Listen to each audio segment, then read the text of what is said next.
పదే ఇచ్చింది కదా చెప్పినావా?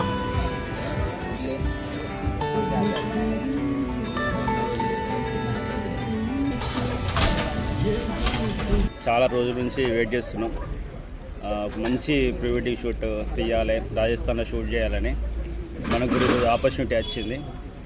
సో మాకు అక్కడ లొకేషన్ గురించి ఏం తెలియదు, మాకు ఆ లాంగ్వేజ్ కూడా అంత పర్ఫెక్ట్ రాదు. బట్ మేము వెళ్ళి లొకేషన్ తెలియకుండా జస్ట్ మేము ప్లాన్ చేసుకున్నాం. గూగుల్ మనకి జెమినీ అవన్నీ అన్నీ యూజ్ చేసి ఎక్కడెక్కడ ఏ షూట్ చేయాలి, ఏ స్టోరీ చేయాలి, ఏ షార్ట్స్ తీయాలి, ఎట్లా తీయాలి అనేది ఒక ప్లాన్ చేసుకున్నాము. ఈ 1 వీక్ మేము షెడ్యూల్ చేసుకున్నాము. ప్రయాణం చేయడానికే 2 days టైం పడుతుంది. సో ఇవాళ సండే కాబట్టి మనం బాగా బిజీ ఉన్నాం. Morning 2 schedules, engagement, live shootings అవన్నీ ఉండడం వల్ల ఆఫ్టర్నూన్ బయలుదేరాల్సింది, ఈవినింగ్ బయలుదేరుతున్నాము. సో ఈ తెలంగాణ దాటినాక ఫస్ట్ మహారాష్ట్ర ఫస్ట్ బార్డర్లో రాజోరా దగ్గర డిన్నర్ చేస్తున్నాము. కంటిన్యూషన్ జర్నీ ఉంది. ఇక్కడ నుంచి నైట్ అంతా జర్నీ చేయాలి. మళ్ళీ ఆల్మోస్ట్ రేపు డే మొత్తం కూడా జర్నీ ఉంటుంది. రేపు ఈవినింగ్ అవుతుంది మనం వెళ్ళేసరికి. సో మేము ఎట్లా వెళ్తున్నాము, ఏం చేస్తున్నాము, మాకు ఎక్స్పీరియన్స్ లేకుండా, అంటే లొకేషన్ కొత్తది, షూటింగ్ చేయగలుగుతాం కానీ ఈ లొకేషన్ కొత్తది. ఈ లొకేషన్లో మనం ఎట్లా తీయగలుగుతాము, మనం వెళ్ళాలి. మన ప్లాన్ ఏంటంటే ఇవాళ జర్నీ చేసి రేపు ఈవినింగ్ మాకు రీచ్ అయితే రేపు అంతా ఒక షెడ్యూల్ చేసుకున్నాక కొంచెం లొకేషన్ ఓన్ చేసుకున్న తర్వాత ఎల్లుండి లొకేషన్స్ అన్నీ సెర్చ్ చేసి ఎక్కడ ఏ లొకేషన్ ఏ టైమింగ్లో తీయాలి, ఎట్లా తీయాలి అనేది ప్లాన్ చేసుకొని ఆ నెక్స్ట్ డే కపుల్తోని మేము షూట్ చేయాలని అనుకుంటున్నాము. సో కపుల్స్ కూడా వాళ్ళు రేపు ట్రైన్కి వస్తున్నారు. మేము కార్ ఏం తీసుకెళ్తున్నామంటే లొకేషన్ చూడొచ్చు, ఫ్రీగా తిరగచ్చు. మేము ఎప్పుడైనా కార్ సజెషన్ చేస్తాము ప్రీ వెడ్డింగ్ షూట్కి, ఎందుకంటే మాకు కంఫర్ట్గా ఉంటుంది. కెమెరాస్ ఎక్విప్మెంట్ తీసుకెళ్ళడానికైనా లొకేషన్ చూడడానికైనా బాగుంటుంది అన్నట్టు. సో మేము కార్ తీసుకున్నాం, వాళ్ళు ట్రైన్కి వస్తున్నారు. సో వాళ్ళు వచ్చిన తర్వాత మనం ఎట్లా షూట్ చేస్తున్నాము, ప్రతిరోజు ఎట్లా మా షూటింగ్ గురించి, మా ఎక్స్పీరియన్స్ గురించి, మేము ఎట్లా ఫుడ్ ఎట్లా తింటున్నాము. ఈ ఫుడ్ కూడా ఇటు సైడ్ ఈ రాష్ట్రాల్లో డిఫరెంట్గా ఉంటుంది, మనలాగా ఉండదు. సో ఈ ఫుడ్ కానీ, ఆ లొకేషన్స్, మనుషులు, వీటన్నిటితో పాటు మేము ఒక వర్క్ కూడా చేయాలి కాబట్టి మా ఎక్స్పీరియన్స్ని మీకు చెప్తాము. ఎందుకంటే మీకు కూడా ఎవరైనా ఫోటోగ్రాఫర్స్ అయినా కస్టమర్స్కి అయినా తెలుసుకోవడానికి ఈజీ ఉంటుంది. మీరు కూడా నెక్స్ట్ టైం వచ్చేటప్పుడు మంచిగా షూట్ చేసుకోవడానికి, మేము ప్లాన్ చేసుకోవడానికి ఈజీ ఉంటుంది. సో మా వంతు మేము ఏం చేస్తున్నాం అనేది మీకు చెప్తాము. ఈరోజు డిన్నర్కి అయితే ఇక్కడ ఆగినాము. ఓకే, పర్లేదు, బాగుంది.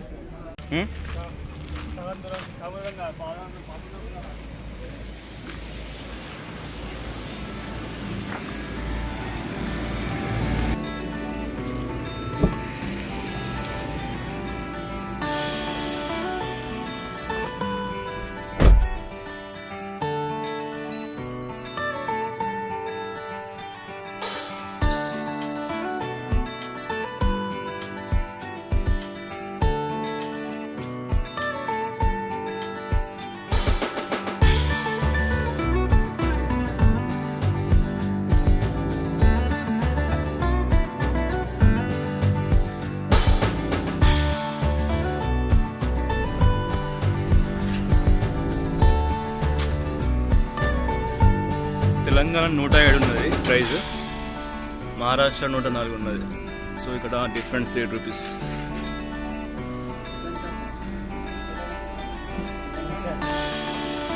ఎప్పుడన్నా కొట్టిండి అట్లా ఇలా అయితే ఏం చేస్తాడు మరి?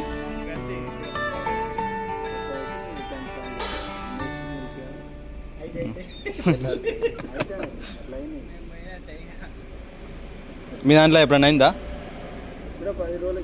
అయిందా?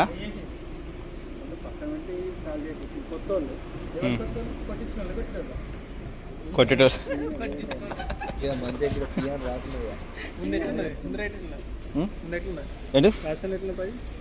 ఆడ ఎక్కువ ఉన్నది. ఆడ మనకాడ సేమ్, ఇక్కడ 2-3 రూపాయలు తక్కువ ఉన్నది అంతే.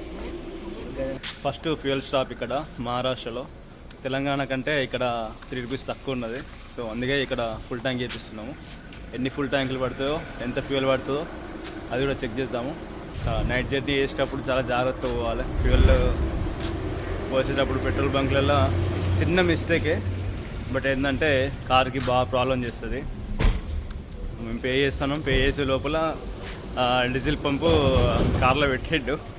మళ్ళీ టక్కన చెక్ చేసుకొని డీజిల్ కాదని చెప్పి పెట్రోల్ అని చెప్పినాక మళ్ళీ పెట్రోల్ పోసిండు. సో ఈ పెట్రోల్ బంక్లో లాస్ట్ 10 days బ్యాక్ కూడా అట్నే జరిగిందట. అయితే మళ్ళీ కార్ పక్కకు ఆపేసి మా ఫ్యూల్ అంతా మళ్ళీ తీసేసి మళ్ళీ పెట్రోల్ పోసి మళ్ళీ పంపించిందట. సో రాత్రి నిద్రవాపులు పెట్రోల్ బంక్ వర్కర్స్ అంతా నిద్రవాపులు ఉంటారు కదా, వాళ్ళ వర్కర్స్ వాళ్ళు ఏ చేసినా మనం ఏమనలేము. కారు ఉన్నది కాబట్టి మనం జాగ్రత్తగా చూసుకోవాలి. సో మా జర్నీలో first fuel stop, fuel full tank వేయించుకున్నాము. ఇంకెన్ని ఫుల్ ట్యాంక్స్ పడుతుందో, ఇంకెంత ఫ్యూయల్ పడుతుందో ముందు చూద్దాము. ప్రతి అప్డేట్ మీకు ఇస్తూనే ఉంటాము. సో మీరు ఎప్పుడన్నా కారు ఫ్యూయల్ కొట్టించుకోవాలని అయితే కారు దిగి చూడండి, లేకపోతే ఆనే అవుతుంది. ఫ్యూయల్ ఫిల్ చేసుకున్నాము. బల్లార్షాలో ఎంటర్ అయినాము. బల్లార్షా సిటీ మొత్తం సిమెంట్ రోడ్లే ఉన్నాయి. ఇక్కడ ప్రతిసారి జర్నీ చేస్తా అంటే నేను సైలెన్స్గా జర్నీ చేస్తా అంట. ఎందుకంటే ప్రతి దిన పరిసరాలన్నీ పబ్లిక్ని అందరినీ అబ్జర్వ్ చేస్తా అంట. నాకు ఒకటి అనిపించింది ఏంటంటే, అక్కడ ఇంటర్ స్టార్ట్ అయిన తర్వాత ఇంచుమించు హైవే దాటిన తర్వాత మనడు రామ్ ఏమన్నాడంటే, రోడ్డు ఇంతకుముందు బాగా చిన్నగా ఉండే అన్న, ఇప్పుడు మంచిగా పెద్ద అయింది, మస్తు అయిందని అన్నాడు. నేను అప్పుడే అనుకుంటాను, అబ్బా ఈ రోడ్డుకి ఇట్లున్నాయింది, ఎత్తురు పంపులు ఉన్నాయి, పొక్కలు ఉన్నాయని అనుకుంటాను. అంటే ఆయనే ఆ పాత రోడ్డు మీద జర్నీ చేసిండు కాబట్టి ఇప్పుడు ఆ కొత్త రోడ్డు మీద జర్నీ చేస్తుంటే అప్పుడు మస్తున్నది అని అనిపించింది. అదే కొద్ది దూరం పోయిన తర్వాత మళ్ళీ అన్నాడు, అబ్బో పొక్కలు ఉన్నాయన్నా అన్నాడు. అంటే దేని మీదనైనా కూడా కొద్ది రోజు జర్నీ చేసిన తర్వాత పాత పడ్డాక నార్మల్గా అనిపిస్తుంది. సో తర్వాత ఎంబడే మళ్ళీ పాతది గుర్తు చేసుకున్నాక అరే మంచిగా ఉందన్న రోడ్డు, మస్తున్నదన్న. అట్లా మన గత జీవితాన్ని మనం వేసుకుంటా అంటే మనం ప్రజెంట్ లీడ్ చేస్తున్న లైఫ్ కూడా మంచిగా అనిపిస్తుంది.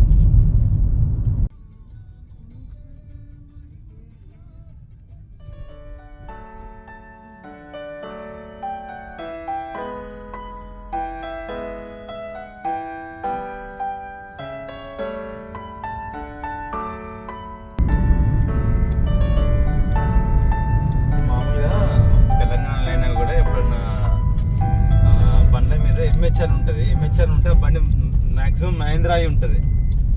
నేను ఎప్పుడైనా మహారాష్ట్ర వచ్చినప్పుడు కూడా ఇక్కడ ఎక్కువ మహేంద్రా బండ్లు ఉంటాయి. తెలంగాణలో సుజుకి బండ్లు ఉంటాయి. అదే మహేంద్రా డబుల్ కాస్ట్ ఉంటుంది కదా, అసలు అంత పైసలు ఉంటాయా మహారాష్ట్ర అనుకునేటువంటి. ఇప్పుడు వెళ్తుంది నాకు ఇది వచ్చినాక. సుజుకి మన ఇక్కడ తుక్కు అయితే మహేంద్రా బండ్ అయితే ట్రాక్టర్లో ఇంకా రబ్బ దాచుకుంటూ వచ్చి రోడ్డు చూస్తే అర్థమైంది నాకు. ఇప్పుడు మొత్తం మహేంద్రా బండ్లు ఇటు మంచి హైట్ ఉంటుంది, దాని బిల్ట్ క్వాలిటీ మంచిగా ఉంటుంది కాబట్టి ఇక్కడ సెట్ అవుతుంది.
ఎక్కడ చూసినా మెట్రో ఉంది, అద్భుతంగా ఉంది, చాలా పెద్దగా ఉంది city Nagpur.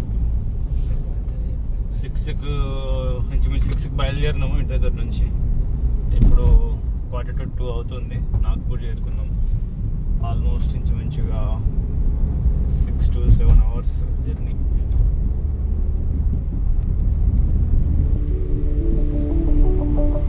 Slight right.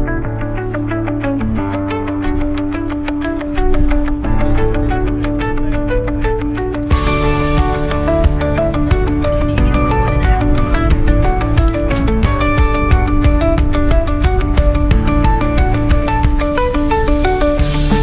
Continue on National Highway 47 for 2 kilometers.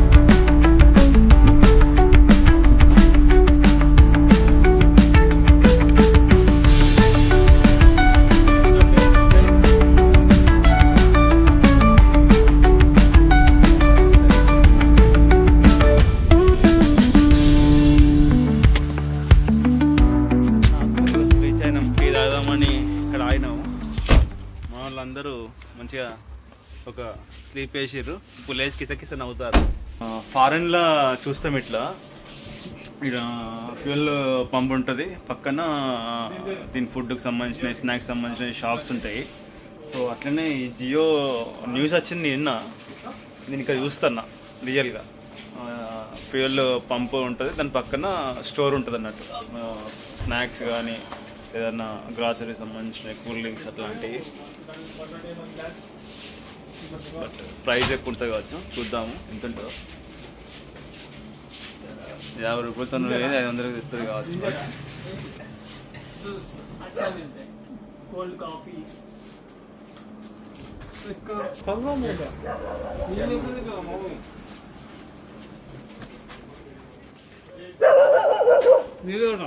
నీళ్ళు లేవట, కింద పెద్ద షాప్ ఏమైనా జియో సారు. టీలో కూడా షుగర్ కలుపురట, షుగర్ మనమే కలుపుకున్నాంట. కాఫీలో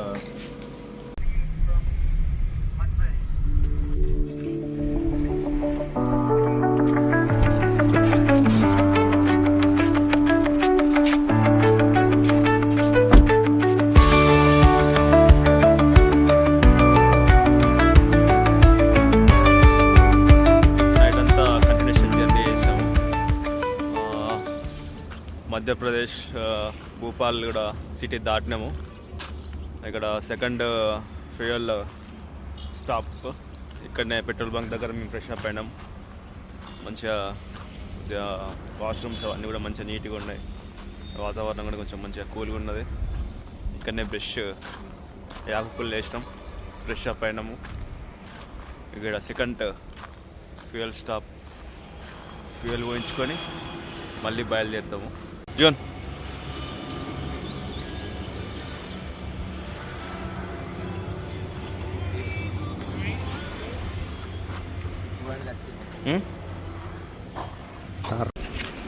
మహారాష్ట్ర రోడ్లకి మొత్తం ఒక కోటింగ్ వేసినట్టు అయింది కార్. ఇంకా ఫ్రెష్గా నీట్గా సర్వీసింగ్ చేసుకొని వచ్చినాము. మొత్తం ఏదో షేడ్ అయినట్టు పెయింట్ కొట్టినట్టు అయింది.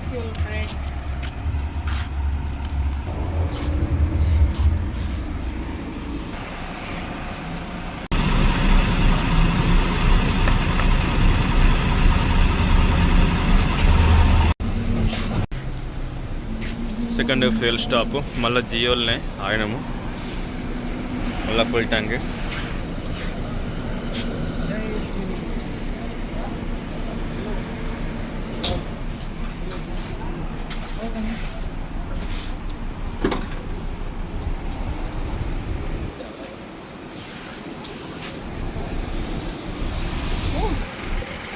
ఇక్కడ 106 ఉన్నది. మన ఒక ఫస్ట్ పెట్రోల్ బంక్ దగ్గర 104 ఉన్నది, ఇక్కడ 106 ఉన్నది. 2 rupees difference.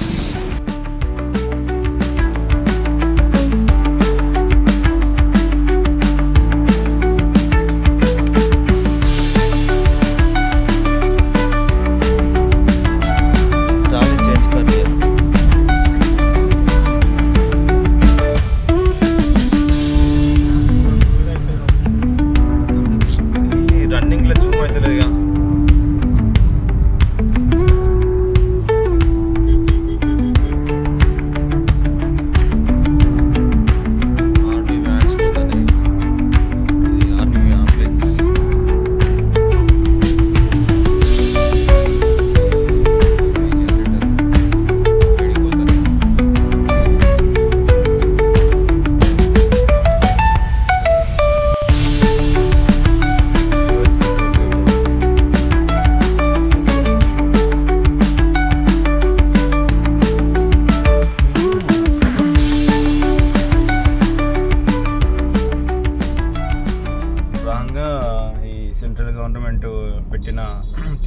Rupees annual pass తీసుకున్నాము. దానివల్ల మంచి బెనిఫిట్ అయింది. 12 టోల్ గేట్స్ దాటినామంటే 1200 రూపీస్ అయిపోయినట్టే. దానికి 200 టోల్ గేట్స్ మనం దాటచ్చు అన్నట్టు. అంటే మంచి బెనిఫిట్ అయింది అది తీసుకొని. కానీ అది ఏంటంటే మనకి కొంతమంది తీసుకొని మోసపోతుంటారు. అది మన స్టేట్ టోల్ గేట్స్ మాత్రం పనిచేయదు. అది లోకల్ హైవేస్లో పనిచేయదు. ఓన్లీ నేషనల్ హైవేస్ మీదనే ఈ పాస్ పనిచేస్తుంది. 3000 రూపీస్ తీసుకుంటే 1 year వరకు 200 టోల్ గేట్స్ దాటచ్చు అన్నట్టు. మనము ఈ ట్రిప్లో ఆల్మోస్ట్ మనకి 3000 వర్తే అన్నట్టు. సో అది మాకు మంచి బెనిఫిట్ అయిపోయింది. ఇక్కడితో ఈ వీడియోని క్లోజ్ చేస్తున్నాము. నెక్స్ట్ డే 2, డే 3, డే 4 కంటిన్యూషన్గా వీడియోస్ వస్తూనే ఉంటాయి. ఇంకా ముందు వచ్చే వీడియోస్ ఇంకా బాగుంటాయి. మేకింగ్స్ ఇంకా అసలు మనం వెళ్ళాల్సిన లొకేషన్కి ఇంకా వెళ్ళలేదు. లొకేషన్స్ సంబంధించిన అన్ని కూడా క్యాప్చర్ చేసి అప్లోడ్ చేస్తాము. మెయిన్ మేకింగ్స్ కూడా అప్లోడ్ చేస్తాము. Stay tune for more videos.